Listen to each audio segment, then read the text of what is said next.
Hey everyone, Brett from B&B Dynamic Machining. I know it's been a while, been a little bit busy. I may be all over the place with this video, so I apologize. March actually marked 4 years that we have been in business. I actually sent my business partner his last payout check in March as well.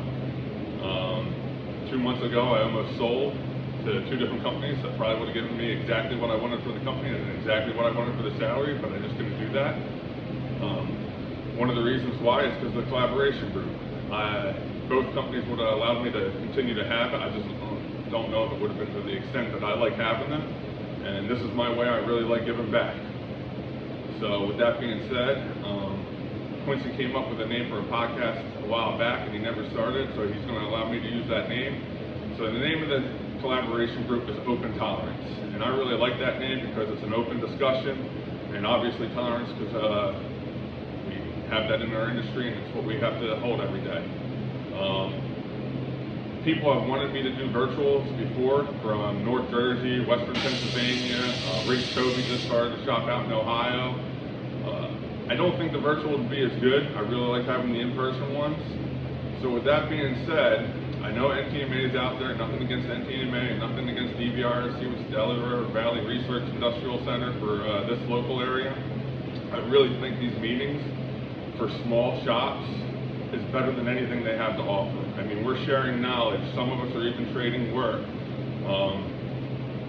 Ask anyone in the group. I'll tag a whole bunch of people in this video. So many people like coming to these meetings. And for me, I know a lot of people, collaboration. Well, you know what, man? I know this is a little behind. They just had the summit on the summit. The Lee brothers came back and basically told me that was my collaboration group on crack.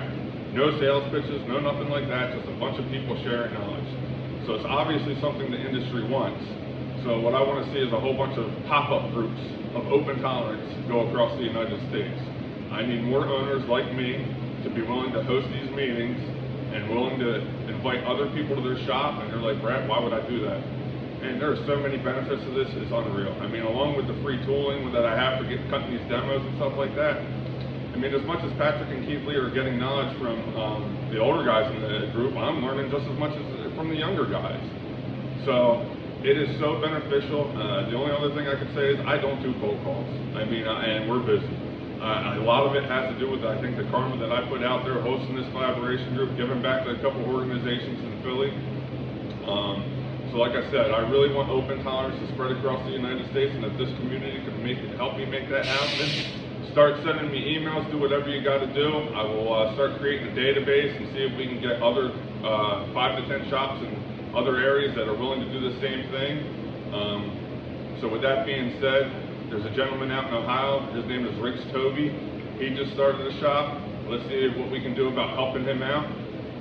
I told him it'd be great if he could start his own collaboration group, but again, he's just a startup, so maybe I think it would be more beneficial if someone around him, he's on the border of Ohio and Indiana, if someone was willing to do this and start a group and invite him, again, the benefits are awesome. That's all I have to say. So with that being said, keep machining, everybody.